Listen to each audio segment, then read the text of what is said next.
Hello again. Welcome to Verbling, and welcome to the middle of an IELTS speaking series, IELTS speaking test. Today, we are going to continue with our series. We're right in the middle. We're going to look at Part 2 questions today. Part 2 questions for the IELTS speaking test. These questions are called this is called the long turn. The questions are basically description questions.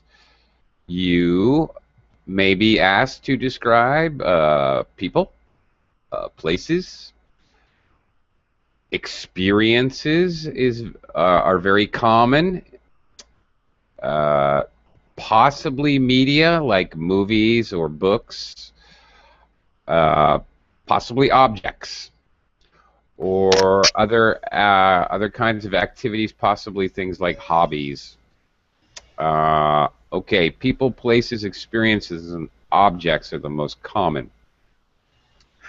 Okay, in this section of the test, okay, we have there's a format which I need to explain after I say hello to Janine. Hi, Janine. Hi, teacher.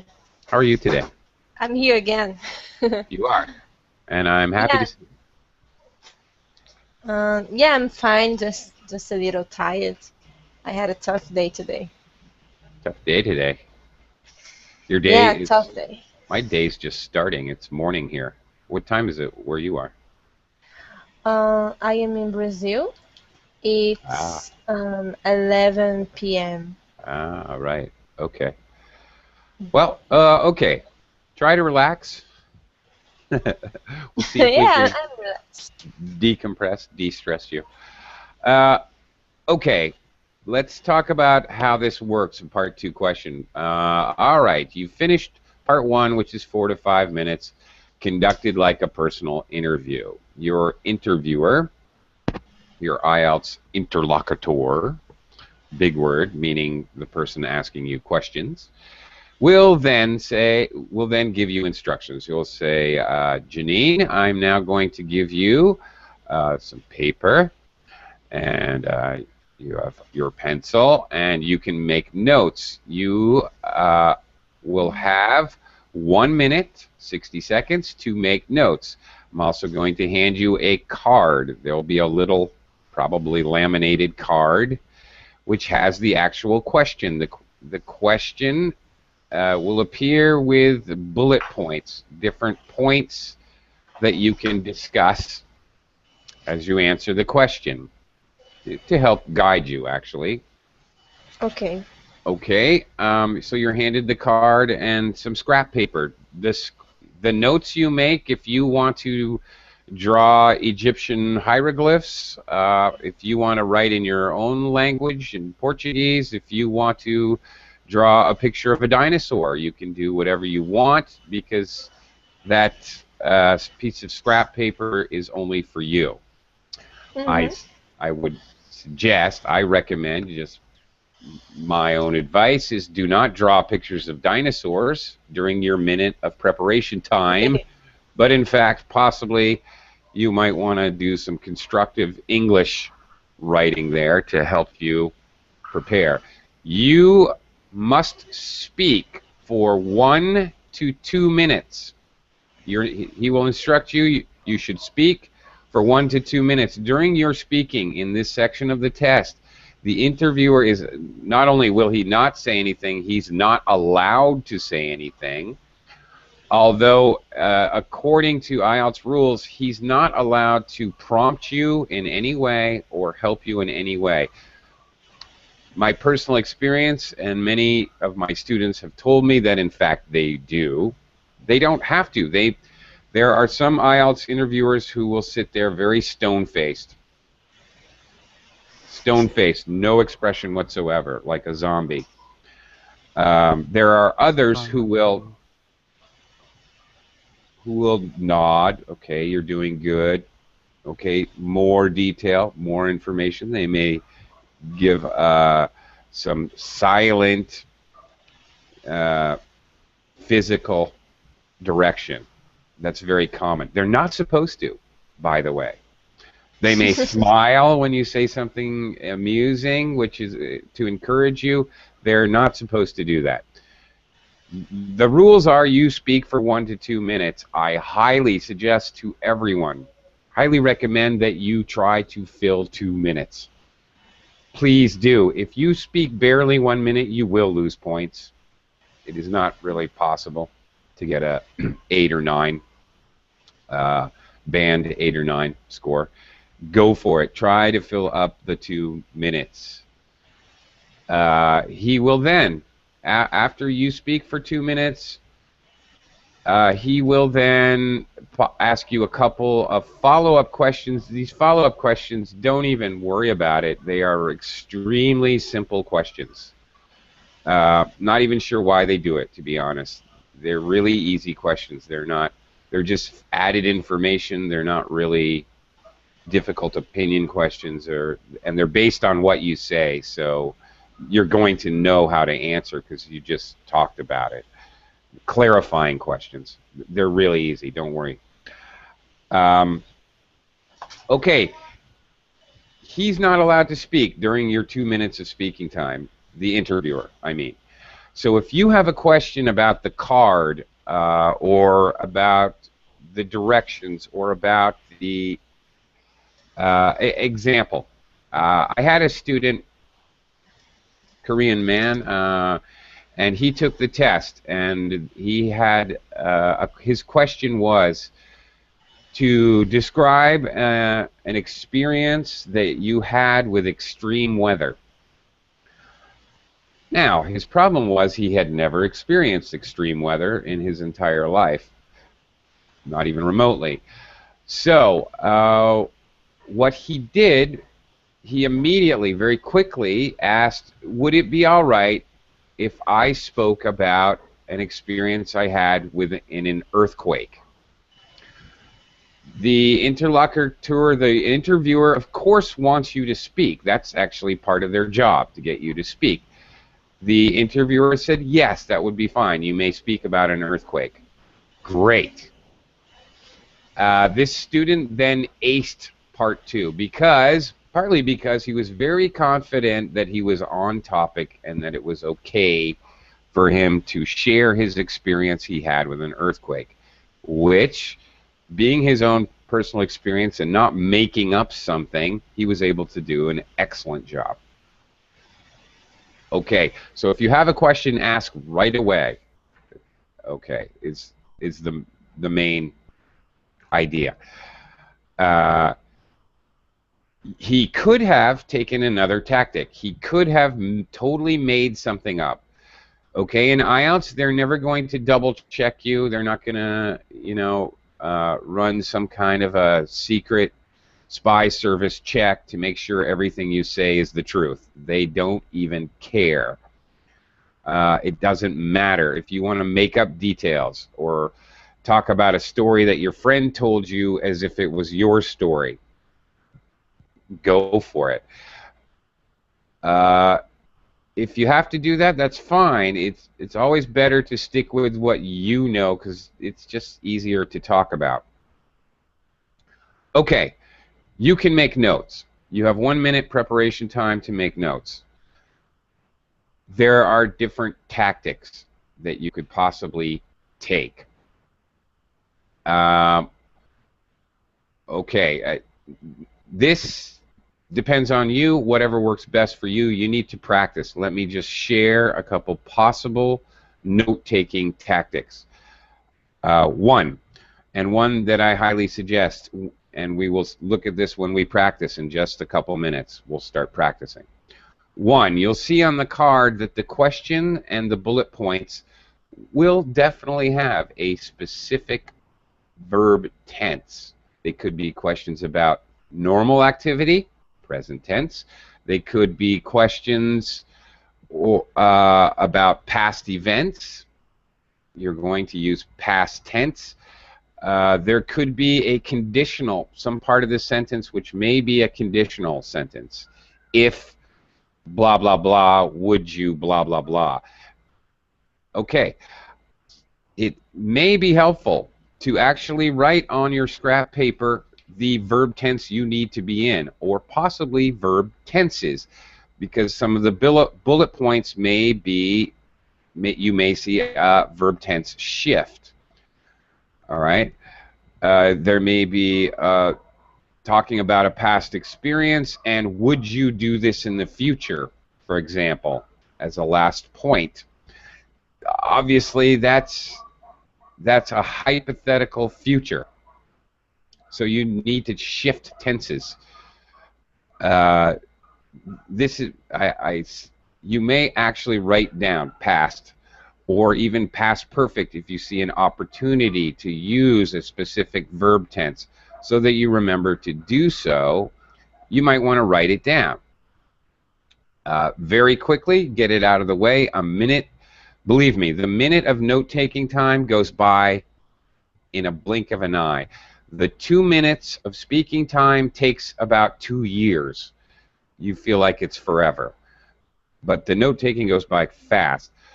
So it may help you to write down verb tense. And then possibly just, again, topic-related vocabulary, particularly nouns and verbs, or any phrases. If you know a whole phrase that would fit, collocations of words, 2 words, 3 words, because IELTS loves topic-related vocabulary, especially collocations or phrases of words which are related to the topic.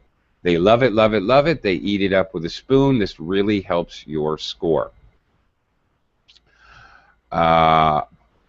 Okay, another tactic. Now, you have your notes and you have the card they give you. They give you a written card. You can look at these. You have these as you speak. They're right in front of you. The other strategy which you have to decide, are you going to be looking at your notes, or are you going to be following the card to organize your speech?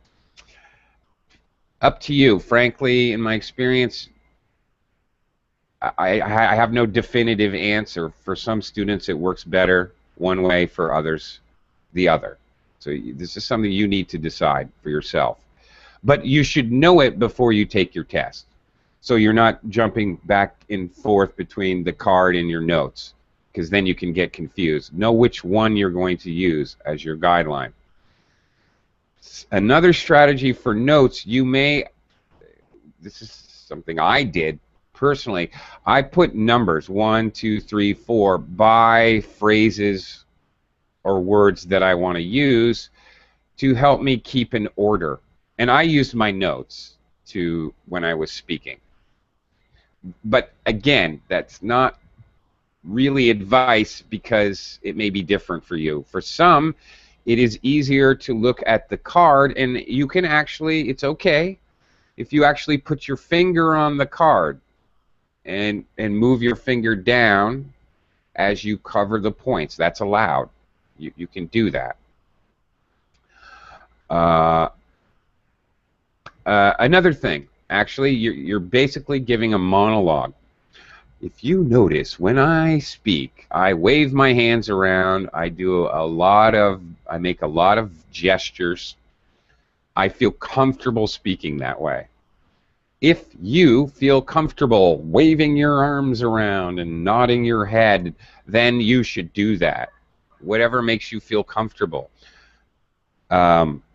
Please do not force yourself to sit and speak for 2 minutes very straight back and as if you were a student in an interview or in a job interview or something like that.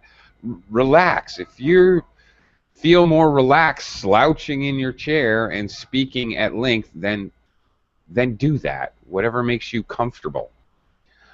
That's the way you should do it, because IELTS is really scoring comfortable sounding speech. They do not want you to sound like a professor giving a lecture. Actually, that's bad. It's not the idea.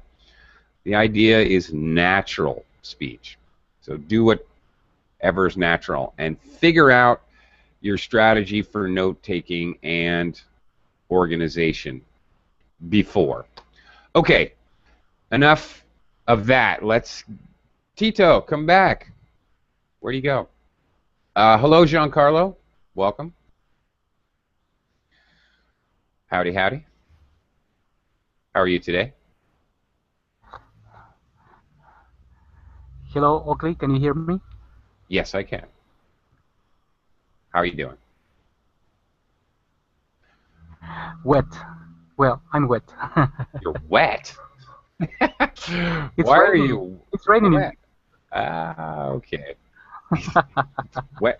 Well, you should go in the house. Giancarlo, I'm just picking on you, but we have an expression in English. He doesn't know enough to get in out of the rain. Meaning he's not too smart. To get in what? If I say he doesn't know enough to get in out of the rain. He doesn't know enough to get in out of the rain. It's an expression. It means the person's not very smart. Oh my goodness, he doesn't know enough to get in out of the rain. Okay. Okay. All right. No, I am just wet. Okay. All right. Okay, Janine, are you ready to give this a shot? All right. Janine, this is what your card would look like. Oh my gosh. Oh my gosh. So there it is. Again, people, places, experiences, and objects. This is a description question in part 2. Another helpful hint. Obviously, description involves what part of speech, Janine? Oh, sorry? What word form or part of speech do we use in description? The present. No, that's verb tense. Part of speech, I mean noun, verb, adverb, adjective. Oh, the first person. Yeah, you're describing things about well, you may be describing yourself, or you may be describing someone else. In this example, you're describing someone else. So you may be speaking in first person or second person. Okay. What I'm saying is description equals adjectives. Do not be shy about using lots of adjectives in part 2. Okay? Okay. And take it a step further, using adverbs or intensifiers with adjectives and verbs. Instead of saying very bad, instead of saying bad, say very bad or extremely bad. And instead of saying bad, say horrible. He's a horrible man. He's an utterly horrible human being. Okay, so don't be afraid to go crazy with adjectives, extreme adjectives, and even better, adverbs to modify or intensify adjectives. They are definitely listening for that in this section. They want to hear that. That's what it's all about. Plus verb tenses. That's what they're looking for in this section of the test. They want to hear verb tenses. They want to hear adjectives. Okay, so here's your question. Describe someone who is famous in your country or a famous person you admire. Okay, they give you a little leeway. Be careful because these parentheses may not exist. It may say, again, in your country, in which case, if you're talking about somebody in a different country, you'd be off topic, and that would be bad. Really? Yeah. IELTS is tricky that way. Or describe a famous person who you admire. In this case, now you can talk, they give it to you. They allow you to talk about any famous person. Okay? This particular example. Understand. Okay. Who the person, look at the bullet points here, who the person is, why they are famous, why you admire the person, and the last one is usually the most important. What you would do if you met this person. Okay, Janine, what verb tense should you be answering in? The present. Present? Let's examine the question. Who is famous? Yes, that's present tense. Who the person is, that's present tense. Why she is famous, present tense. Why you admire, present tense. Yes, but what you would do if you met this person.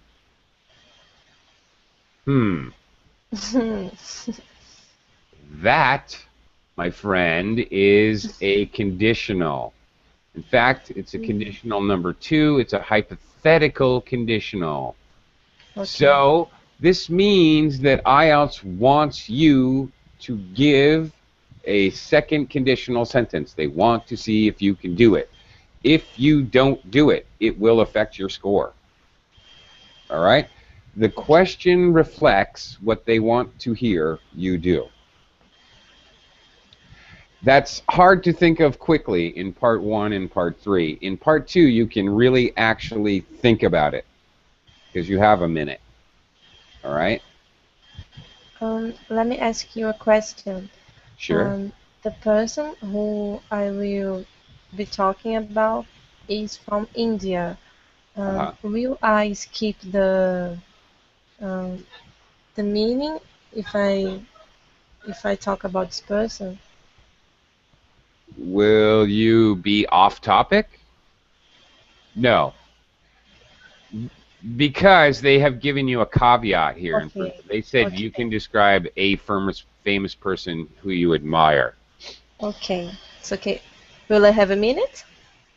You need a minute to prepare? Sure. Yeah, just a minute. Just a minute. Okay. Yeah, and you guys in the class, or if anybody else joins the class, you know, grab a pencil and paper so you can practice making notes. And yes, I'd be happy to give you a minute. Actually, that's a very good idea. So you can practice taking notes. While Janine's taking notes, hopefully I won't distract her too much, let me just say that although there are categories of topics, people, places, experiences, objects, sometimes media, talking about movie or a book or something, within these ranges of topics, within these categories, there are just really tons and tons of subtopics. So it may be beneficial if you have a lot of pre-study time to at least take a look, run through topics, find yourself some good material, and at least briefly think about what you might talk about. It is next to impossible to completely prepare for each and every possible subtopic, especially since IELTS very periodically changes those topics. So it's next to impossible to study in that way. Taking a quick look, yeah, sure, but devising a plan for each and every topic, you would have to memorize literally 300 different 2-minute speeches, which is ridiculous. Okay, Janine, whenever you are ready. Okay, so I'm going to talk about Srila Prabhupada. He was a great religious leader. He's famous because in the 70s he came to New York City from India, and he didn't have any money or any place to go.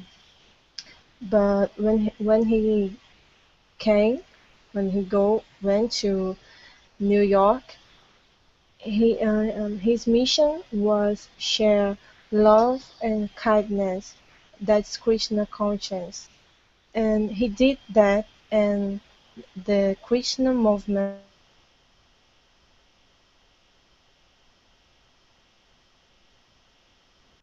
and the vote, even here in Brazil, it's getting strong nowadays. And I admire this person because he was a lovely person. He came to the Occident to share for God, and he completed his mission. Now we have Sira Prabhupada as a great leader. He deserves our respect. Met this person. I would like to share a conversation with him because he has a he he's a Windows person, and he used to talk about God and about love, and I love to hear about it. And I would love Okay. Okay, Janine? and we could love share our love for Krishna together. Okay.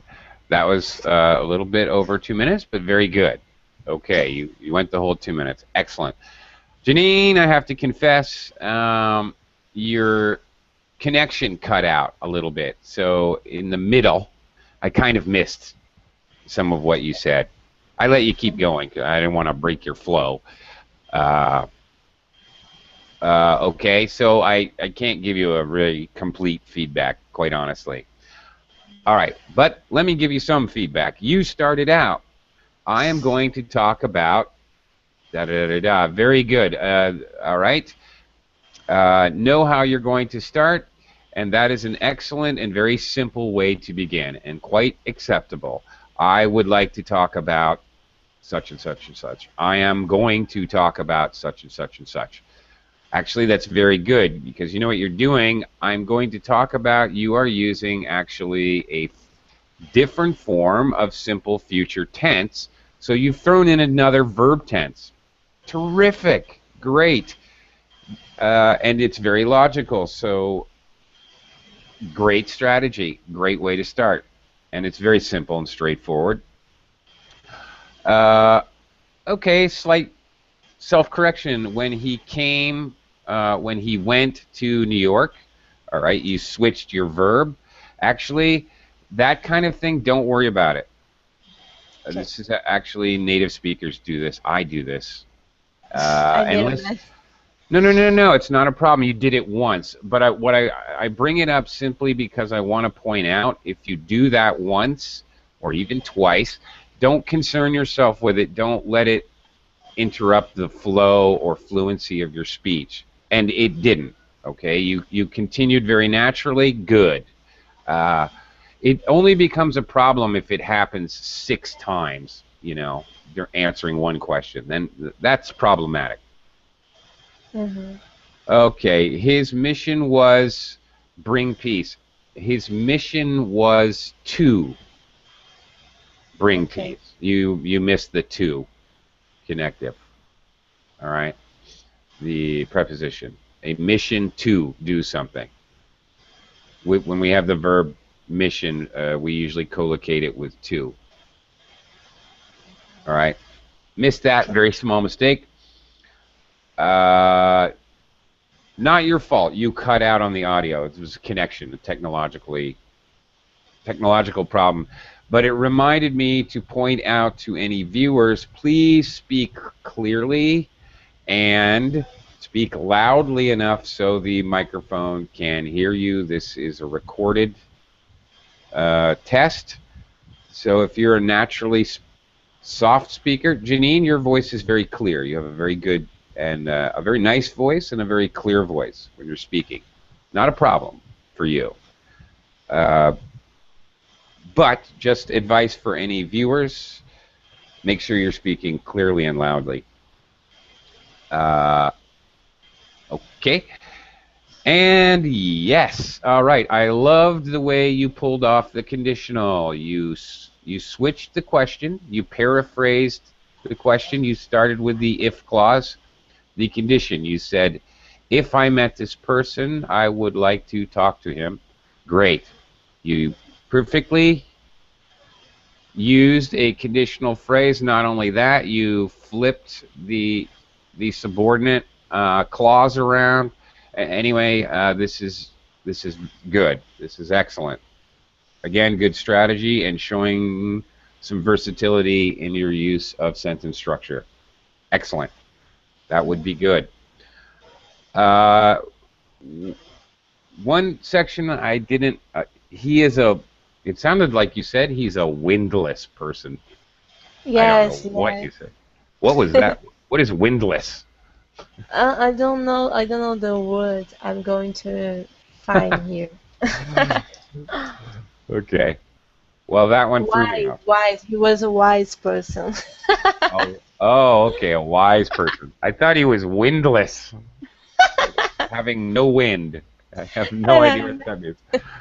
Okay, Made okay. Clearly, that would be a problem because yes. pronunciation, I don't know what that is, and also vocabulary makes no sense. Okay, so not a perfect score, but a very, very good score. Sleepy Okay. baby. I don't know what you did in the middle, so I can't really give an entirely accurate score. But for that, that would be that was very good. You used I heard a future, a simple futures, present tense. I heard past tense when you described how he went to New York, and I heard a future conditional hypothetical. Wow. Four different verb tenses. I heard a mixture of simple, compound, and complex sentences. Terrific. Nice. Okay, what you're doing is you're showcasing how many different things you can do in English, and you did a very nice job, Janine. Good example. Thank you very much for that. Great. I don't know, Jose. I don't know if you can beat that. Uh, okay. All right. So using there's vocabulary, celebrity, renowned, well-known, legendary that you might want to use. These are things that you might write down in your notes, for example. Okay. Here's some other points that may win you points. Okay. Use mostly present tenses, which she did. You might use used to. This is a more complex form to talk about the past. She used to be, somebody used to do something. You didn't use used to, but this is much more of a native speaker thing to do, using used to describe the past. You did, however, manage to throw in some past tense, so that was good. If you can, throw in a present perfect tense. I have been an admirer of hers for many years, for example. And you perfectly made your conditional sentence, which they also point out here in this text. Okay, so exactly what I was saying. It's highly suggested to try to speak about many things. Okay, Giancarlo, let's have you give it a try. Oh my goodness. Oh my goodness! So you're going to talk about a sports star who is famous in your country. I'll give you a minute. Uh, Okay. all right. Notice that the bullet points in the form of the question are slightly different. That's why it's so hard. It's virtually impossible to prepare pre-prepared memorized answers because they will slightly alter how they ask the question. And they do this constantly. They're constantly updating the actual test. So trying to memorize answers just wouldn't work. Uh, notice the conditional in the bottom, whether you would like to meet this person. It's different than what Janine had. So, okay, we'll give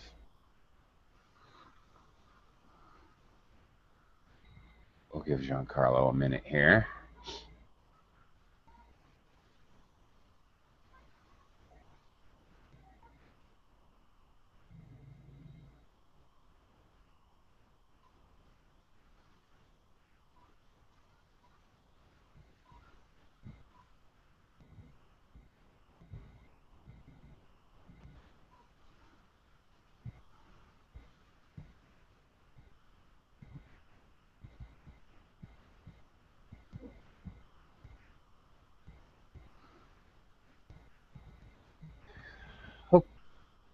Okay, whenever you're ready.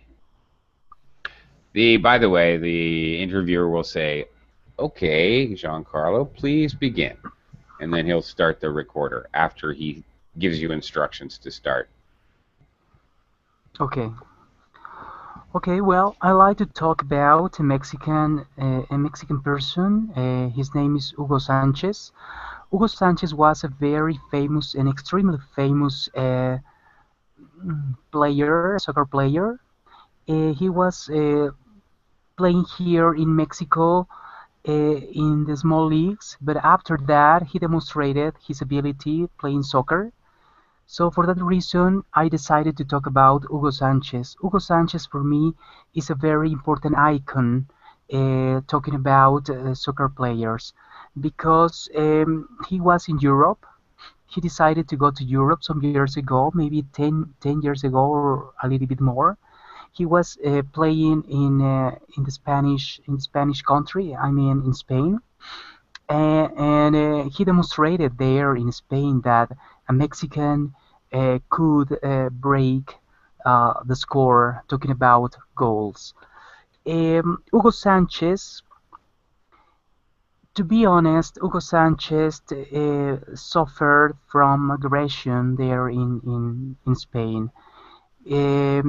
All the people there, or most of the people there, or some people there in Spain didn't want him playing there with them.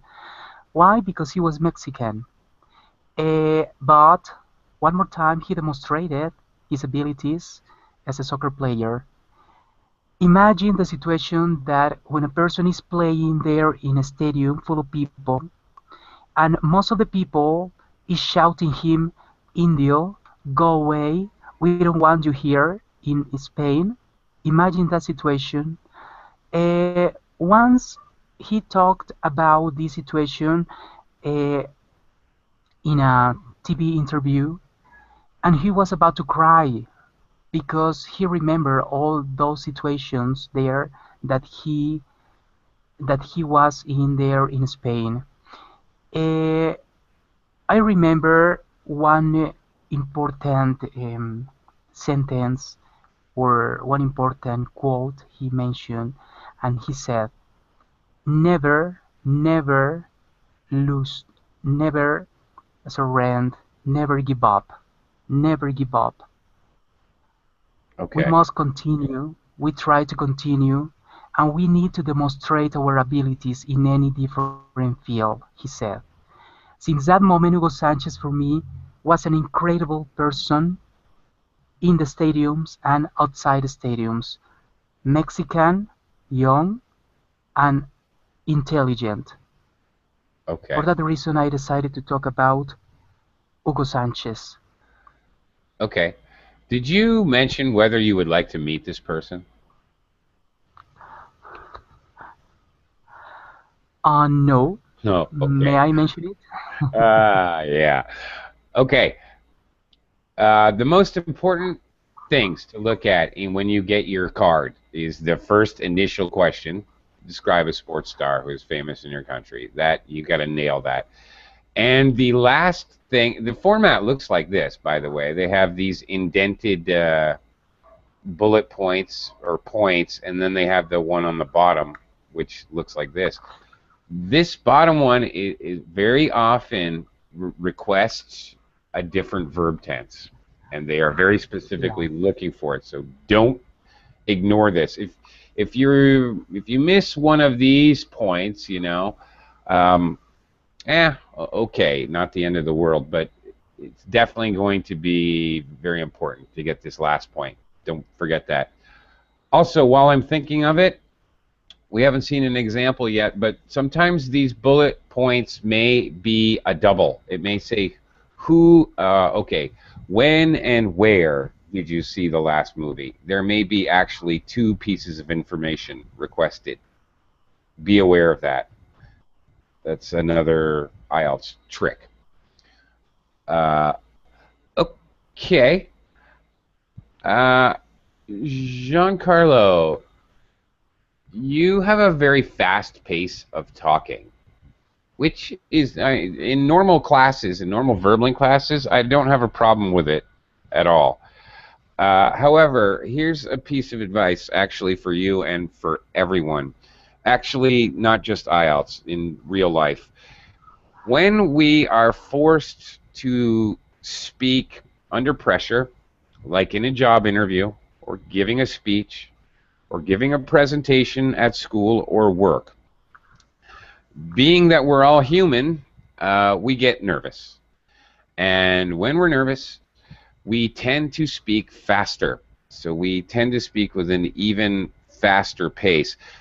Not that you were particularly doing that, Giancarlo, but since you already have a normally fast pace, I might suggest that you actively attempt to slow down the pace of your speech. There are no marks for pace. It doesn't exist. It's not something that is scored in any English test, TOEFL, TOEIC, IELTS, CAE. There is no score for that.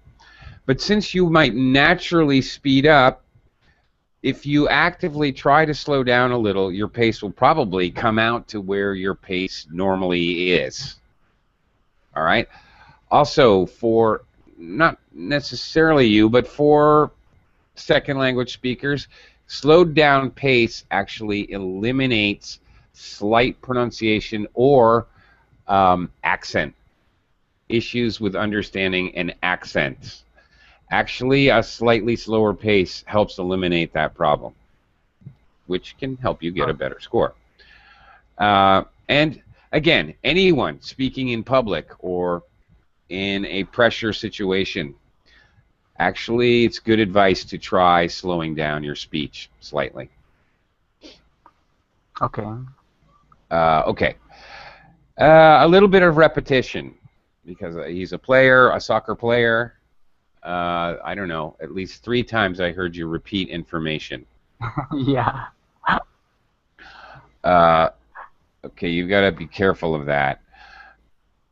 Okay, here's something interesting. He's an important player. Okay.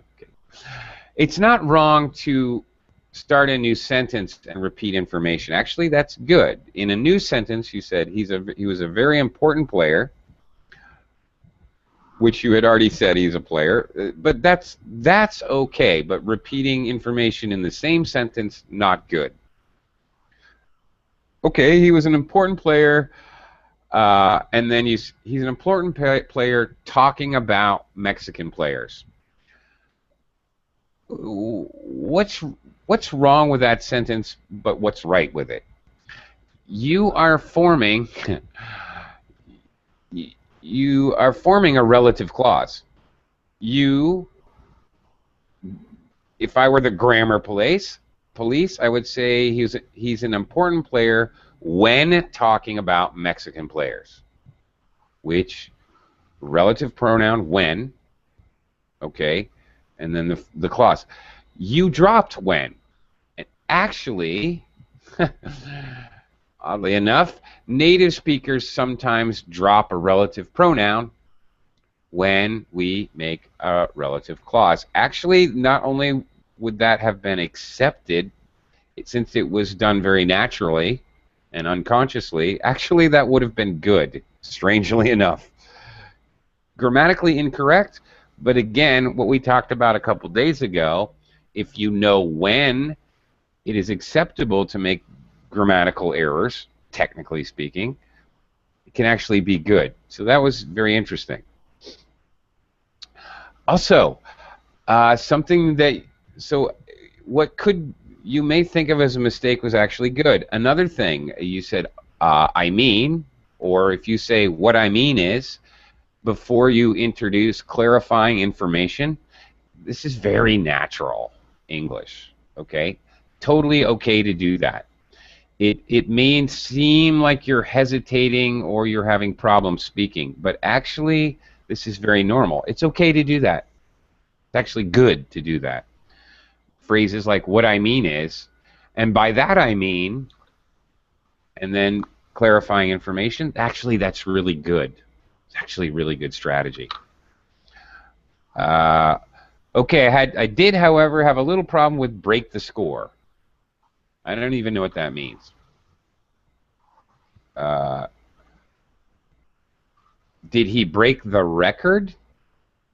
Break the scoring record, Giancarlo? Yeah. Talking Okay. about. All right, so you should say that. He was able to break the scoring record, or you break a record is the common phrase. Okay, he broke the record. Yeah, athletes, or especially athletes break a record, or Michael Jackson broke the record for number of albums sold, or something like that. Okay, what else? He suffered from what? Yeah, yeah. I didn't know how to say that. I plan to say teacher. Yeah. I plan to say that. I mean, I wanted to say something about racism, but Okay. I couldn't. I didn't remember the word, and I was trying to select the exact word. For that reason, I said I suffer from, but it was incorrect. I knew that. Okay. I said he suffered from aggression, but it Aggression. doesn't Okay. exist.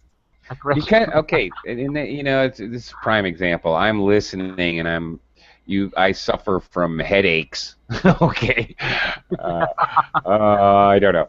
The collocation is so strange. I didn't even recognize the word aggression. I couldn't even understand it. Right, racism, or he suffered from discrimination. Right, would have been okay. Exactly. Yeah. Okay. All right, so there's a missed vocabulary word. All right.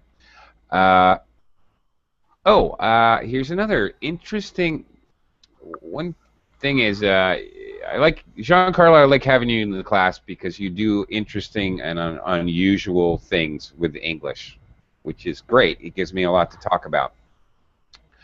Another thing you did is in the middle there, Giancarlo said, and why? Because blah, blah, blah, blah, blah. Okay, that why is a rhetorical question. As long as you use correct intonation to indicate a rhetorical question, wow, that is an acceptable use of English. In fact, it's an unusual and somewhat exceptional use of English. Most second language users would not use a rhetorical question to highlight information within their content. Cool. All right. I don't see how that could hurt you. That would probably definitely help you. When you're doing unusual things like relative clauses and omitting the pronoun, using a rhetorical question to emphasize information, these are good things. This is all good. IELTS will like this. You're trying very unusual, high-level English. And again, I want to emphasize, as I did days ago, if you try to do these things, even if you're unsuccessful, it will actually help raise your score. If you try to do them and you're successful, as you were this time, you're talking about raising your score 2 whole band scores. If you just try it and you muff it, you miss it, make a mistake, you're still raising your score. So yeah, go for it. I love it. Okay, shouting. The people were shouting him to go away. They were shouting at him. Again, with the Shouting at verbs, verbs and prepositions collocations. Very common mistakes for second language users. Knowing what prepositions go with what verbs. This is a form of collocation. Something I encourage everyone to study, because one of the biggest problems. Shouting at him, yeah. And last of all, pronunciation, surrender. Never surrender. It sounded Never weird. surrender. Never give up. Never give up, yeah. Surrender. I don't know what it was, but I wrote it down. It sounded weird. Okay. Yeah. That's it. Overall, okay, a small pronunciation. The repetition, more than anything, would have hurt you. Okay. Yeah. You did some very nice things. See, some things kind of raise your stock or raise your score. And some things, lower your score. Your examples would be very difficult to score, actually, because you did very positive things and a couple not good things. Repetition, break the score, that was totally wrong. Aggression, okay, that was not good. Shouting at, a missed grammar. I don't know. That very difficult to score. I'm not sure if that would be like a 7 because of the mistakes or an 8 because of the absolutely unusually great things you did. Hard one to score there. I don't know. Okay. Thank you. Sure. Okay, let's try a different kind of question here. Let's get away from people. I just wish we had so much more time. Yeah. Okay. Let's talk about places. Look at all these things for places. A river, a garden, a peaceful place, a quiet place, a beautiful place, a famous building, a restaurant, a childhood home, a monument, a hotel, a shop. Okay, that's what I mean. It can be very difficult if you're trying to think of every topic. Janine, here's a tough one. An important building in your city. Should I speak now? Go for it. We don't have much time. Well, it's not a building. It's a statue. It's the Christ statue. It's really famous. And a lot of tourists come to Brazil, especially to Rio, to climb the Christ statue. Maybe they like to feel close to God, or maybe they just want to take a selfie. Maybe because in the top of the mountain, that's where the statue stays, and we can see the whole city. So we have a beautiful view. We see the beaches, we see the sea, we see the north zone, south zone. So we have a panoramic view from the whole city. It's really beautiful. Um, um, I I never had the chance to go there because it's expensive to people who live here. But I wish to go as soon as possible. Yeah. Okay. Classic. Yeah, I lived in New York City for many years, and I never went to the Statue of Liberty. It's just totally classic. Everybody does that. They don't go to the places. Okay. All right, Janine. Pronunciation: tourists. Tourists. Tourist. Okay. Tourist. Tourist. Okay. All right. Also, be careful of your intonation. Didn't notice it last time, but this time you had this weird, the top of the mountain. It sounded like you're asking a question. You're using final rising intonation, pattern instead of falling. So some of Okay. your statements sound like you're asking a question, not actually describing. Definitely don't want to do that. That's definitely Mhm. going to affect your score. It makes it sound like you're unsure about using English, and in any case, it's incorrect intonation patterns. Do you know what I mean? You know what I'm Yes, referring to? yes, Yeah. Okay. yes. I know I did that. Okay. On the other hand, vocabulary, they love collocations like panoramic view. Oh, beautiful. IELTS loves that kind of thing. Especially the very good collocations, words or phrases together. Mhm. Okay. And it's expensive to uh, two people. Okay, it's expensive for people. It's expensive for locals to go there. Oh, okay. You can say it's expensive to go there. That's fine. Mhm. But if you're going to use a noun, it's expensive for people to go there. Mhm. Okay. Ah, jeez. Giancarlo, I'm terribly sorry, but we're out of time. I really wish I could give you another shot at it. Mhm. Giancarlo, Yeah. I promise, I hereby Yeah. vow, my Boy Scouts honor.